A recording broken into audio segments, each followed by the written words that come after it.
Yes mbanitiza kade kano mwasivye mutya muli mutya ngenda kubasaba mu subscribing ate munyigene kale mbagita fa additive view mwabali Saudi Arabia namwe basinza mu gwanga erya Oman mbebaza ne bagamba nti mwebale nnyo kubanga mujje kumirako full figure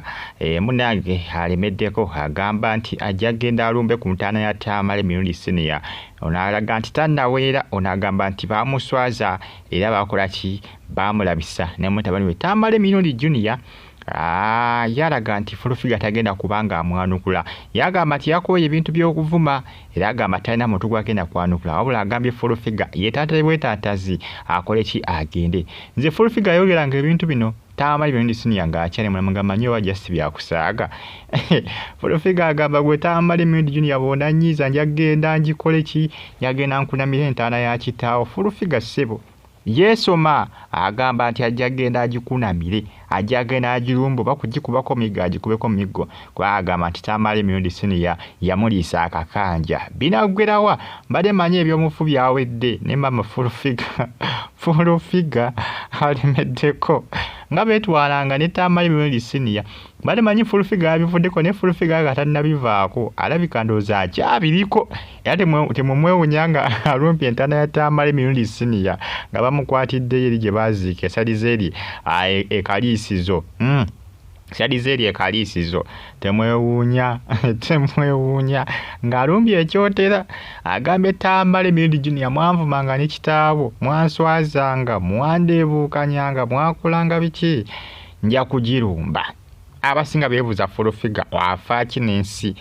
beebuuza full figure ofa ki n'ensi omusajja muleke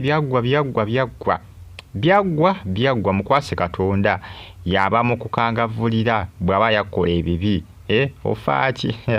na full figure anayitawa mpoziko nga babaza tebaliiwo full figure abasinga bagamba nti oba oli ayagala kugwa bugwiddalu wakati entaano olumba kino ogikuba yo olumba kino ogikunamira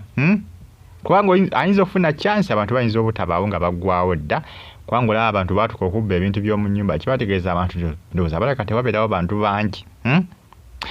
naye abasinga bagamba nti oba oli full figure just byakusaagiriza busaagirizi nga tayinza kukikola naye nga tejjukira kyogerakoko nga taato yakyali mulamu taata wa junior eyafudde Tamale mirundi senior n'agamba nti bw'alifa ajja kukunamira entaana ye agenda agikubeko emiggo bwena mulema okukunamira agikubeko emiggo omusajja oyo okola ki okumubonereza yakyawa Tamale mirundi senior nkugambye baali tebakolagana ebyaddala naye omutabani yalaga tagenda kuddamu kulumba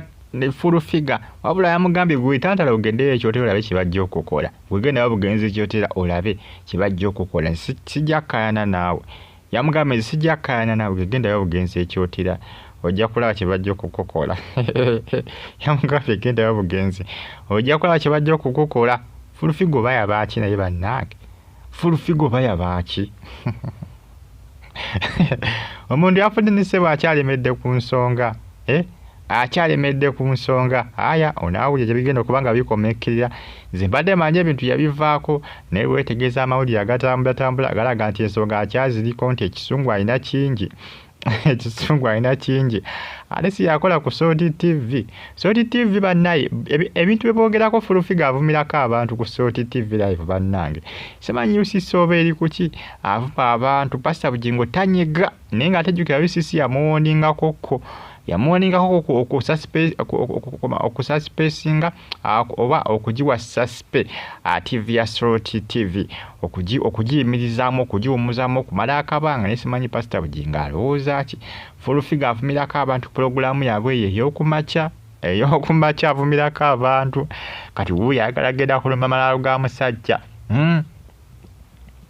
malaalo ga musajja kuba sinaba kuwulira ku Tamale mirundi junior nga mulumba oba okumuvuma sinaba kumuwulira Tamale mirundi junior yazzeemu okukola videos yazzeemu okukola live naye tanaba kubanga amuvuma tanamuvuma katimanye full figure afa ki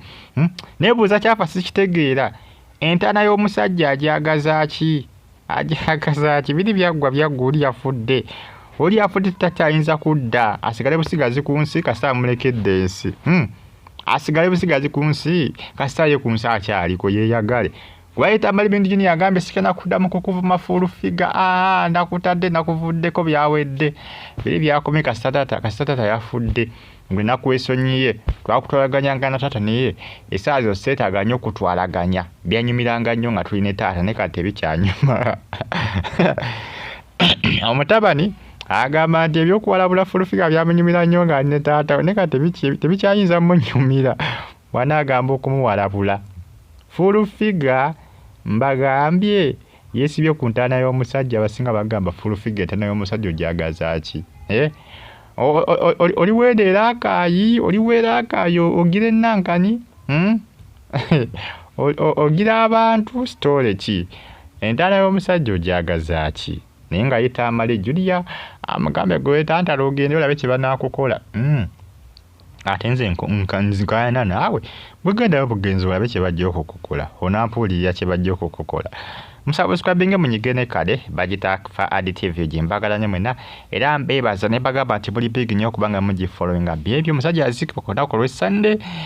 full figures nali manya ebintu yabivaako naye akyabiriko yanyiigira tamale mirundi yamunyiigira bitya baava ate nga buli omu yavumanga munne buli omu yawemulanga munne kugamba simanyi full figure y'ekisungu ng'ayina kinene nnyo ekisungu kale agendeyo ekyotera kalagala agendeyo ekyotera wali kalagala kaliisizo tulabe oba n'amalako oba entala n'agitukako n'agikuba emigo kosa n'okugikunamiranga bw'agamba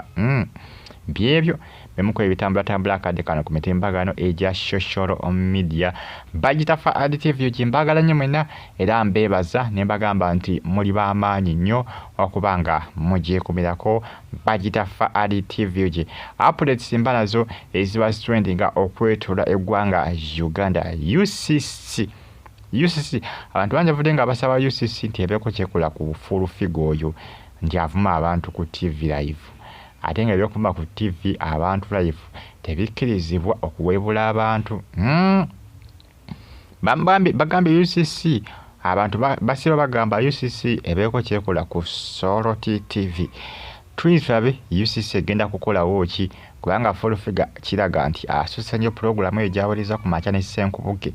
full figure yasinga okuba nga awolobula abantu kosa n'okuba walabula aya UCC egenda kukolawo ki tulinze tulabe kiki egenda okuba nga ekolawo ku nsonga eyo Fahad TV jimbere bulungi mwera mbagala nnyo